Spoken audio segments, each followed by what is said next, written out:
જય શ્રી કૃષ્ણ, જય માતાજી। કેમ છો બધા?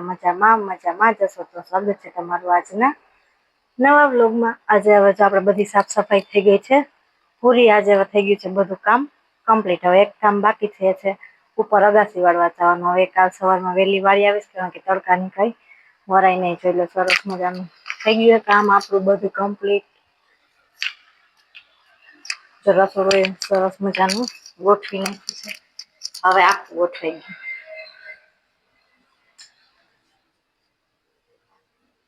ગોઠવાઈ ગયું મને તો જ આવી રીતે આવડ્યું। મેં તો આવું ગોઠવું। તમે બધા કોમેન્ટ કરીને કહેજો કે મેં કેવું ગોઠવું છે।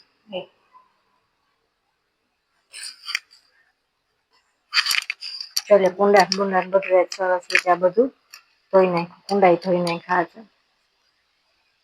શીખાય ને મસ્ત લીલા લીલા છે।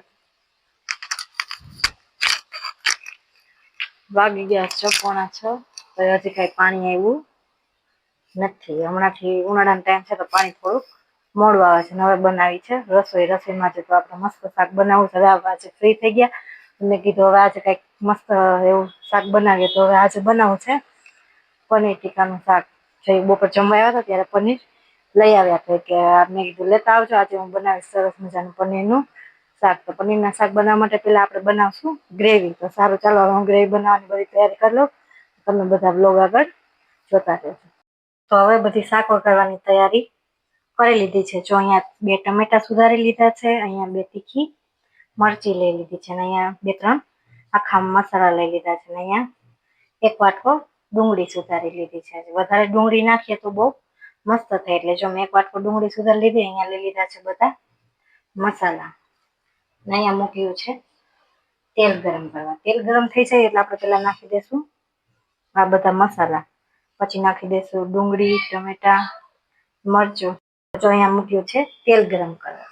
હું બનાવું એવી રીતે તમે પણ બધા એકવાર જરૂર બનાવજો। કેવું બને છે પછી મને કોમેન્ટ કરીને કહેજો। જો હું બનાવું છું, તમે આખી રેસીપી જોજો તો તમને ખબર પડશે। તો જો હવે થઈ ગયું છે તેલ ગરમ, તો આપણે નાખી દઈએ મસાલા।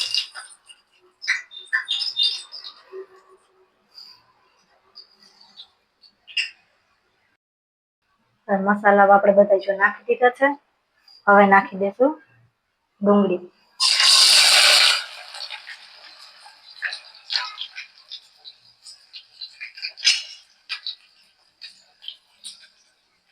પછી નાખી દઈશું ટમેટા। નાખી દઈશું 2 તીખી મરચી।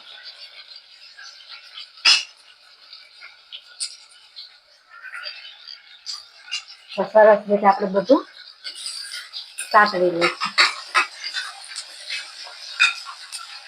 તમે બધા કેવી રીતે ગ્રેવી બનાવો છો કોમેન્ટ કરીને મને કહેજો।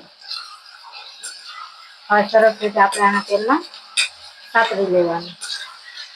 પછી નાખી દઈશું બધા મસાલા, ધાણા જીરું, ચટણી, હળદર।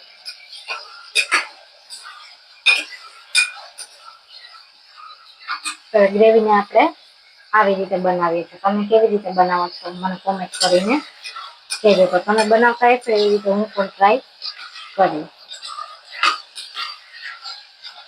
સરસ રીતે આપણે આને ખાવા દઈએ। પછી નાખી દઈશું બધા મસાલા। તો ડુંગળી ટમેટાને સરસ રીતે ખાવા દેવાનું। હવે નાખી દઈએ થોડુંક મીઠું। થોડુંક મીઠું નાખી દેવાનું ગ્રેવીમાં।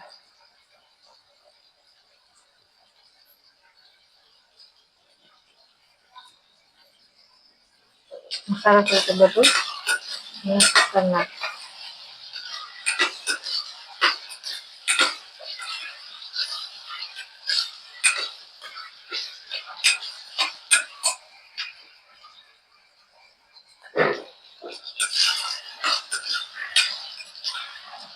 હવે નાખી દઈએ ચટણી ને ધાણા જીરું, હળદર। જે પ્રમાણે આપણે તીખું ખાવું હોય એ પ્રમાણે આમાં આપણે નાખી દઈશું ચટણી। જો અહીંયા લઈ લીધા છે બધા મસાલા। તો પેલા નાખી દઈએ ધાણા જીરું।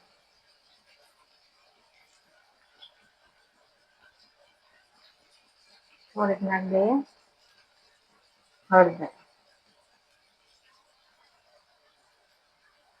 થોડીક નાખી દઈએ ચટણી,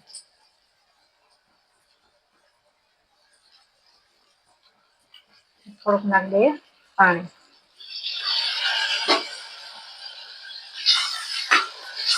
સરસ રીતે આપણે આને પાકવા દઈએ. પછી થોડુંક વધારે પાણી નાખીને 2-3 સીટી પાડી દઈએ.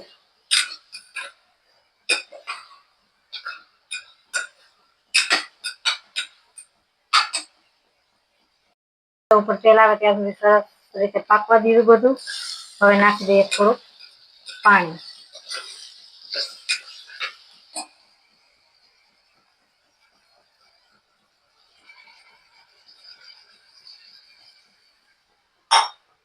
હવે આને આપણે 2-3 સીટી પાડી દઈએ.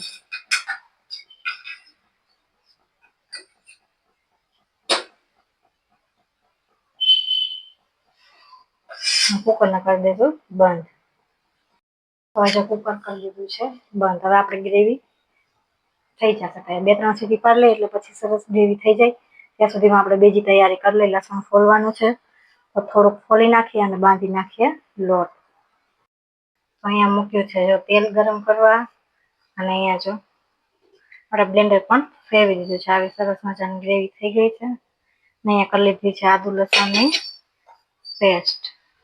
હવે તેલ ગરમ થાય પછી એમાં નાખી દઈએ આદુ અને લસણની પેસ્ટ.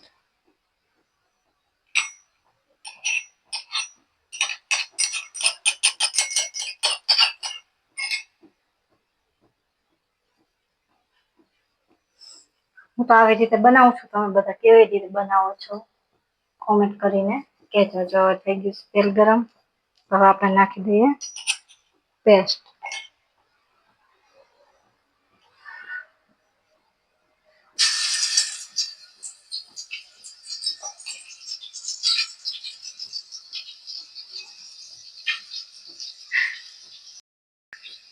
પેસ્ટને આપણે નાખી દીધી છે તેલમાં.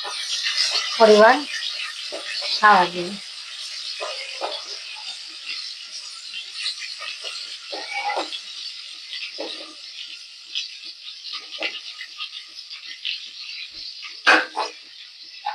પછી નાખી દઈશું ગ્રેવી.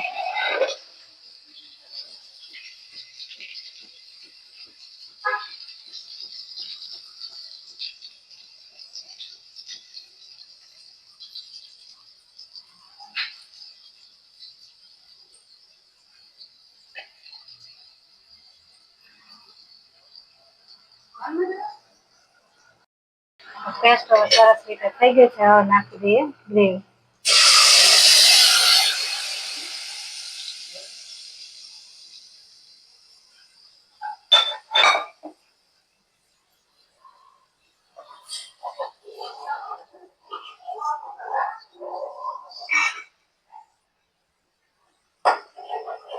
ગ્રેવીને આપણે મસ્ત રીતે પાકવા દઈશું. હવે નાખી દઈએ પછી પનીર. ત્યાં સુધી આપણે પનીર કટ કરી લઈએ. આપણે ધીમા તાપે ગ્રેવીને પાકવા દેશું. ત્યાં સુધીમાં સુધારી લઈએ પનીર. જેવું આપણે પનીર રાખવું હોય એ પ્રમાણે સાઈઝ આપણે રાખી લેવાની.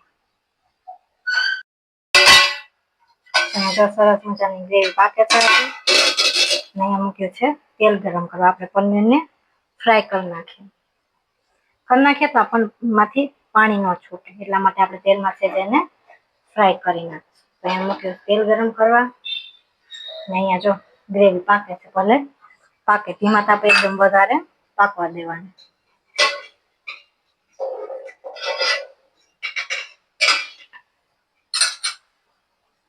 તો અહીંયા જો આપણી સરસ મજાની ગ્રેવી પાકે છે અને મેં અહીંયા કરી લીધા છે પનીર ફ્રાય. સહેજ કરી લીધા છે જેથી કરીને પાણી ન છૂટે. પછી આપણે ગ્રેવી બનતી હતી એમાં આપણે પનીરના ટુકડા એડ કરી દઈશું. થોડુંક પનીર મેં રાખી દીધું છે જે આપણે એમાં છીલીને નાખીએ. બહુ મસ્ત થાય. તમે પણ બધા કેવી રીતે બનાવો છો મને કોમેન્ટ કરીને કહેજો.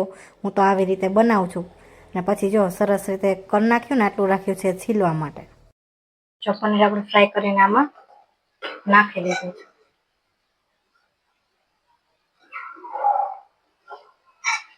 અહીંયા જો ખમણી પણ કરીને રાખી દીધી.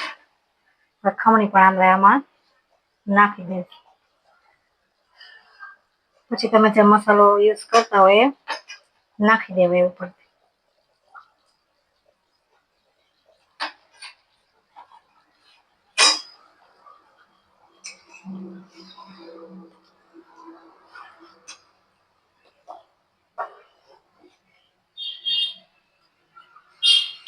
હવે આને આપણે પાકવા દઈશું. થઈ જાય પછી હું તમને બધાને બતાવીશ. પછી આપણું શાક બનીને થઈ ગયું છે તૈયાર. હમણાં સહેજ ઠરી જાય, ઉપર તેલ આવે પછી હું તમને બધાને બતાવીશ કે કેવું શાક બન્યું છે. હજી રોટલી કઈ કરવી નથી, થોડીક મોડકથી રોટલી કરીએ. ઘી વાળી રોટલી બનાવી છે, ઉપરથી સહેજ ઘી લગાવીને ખાજે. તો સારું, ચાલો હું તમને હમણાં બધાને પછી શાક બતાવો. શાક બની જાય, બની તો ગયું જ છે, પછી બતાવું. પછી બનાવી નાખીએ રોટલી, પછી અમે બેસી જઈએ જમવા. તો આપણે જો સરસ મજાનું પનીરનું શાક બની થઈ ગયું છે તૈયાર. અને હવે આપણે નાખી દઈએ ધાણા ભાત.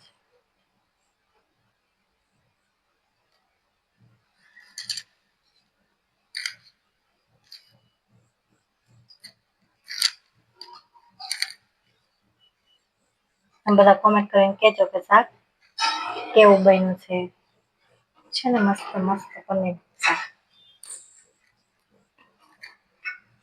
તમારે બધાને ખાવું હોય પનીરનું શાક તો આવી જજો.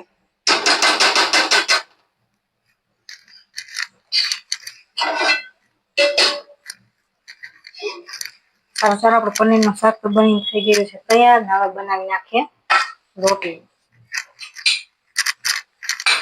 જય શેઠ આવી ગયા છે દૂધ લઈને. સારું ચાલો, હવે હું બનાવી નાખું રોટલી.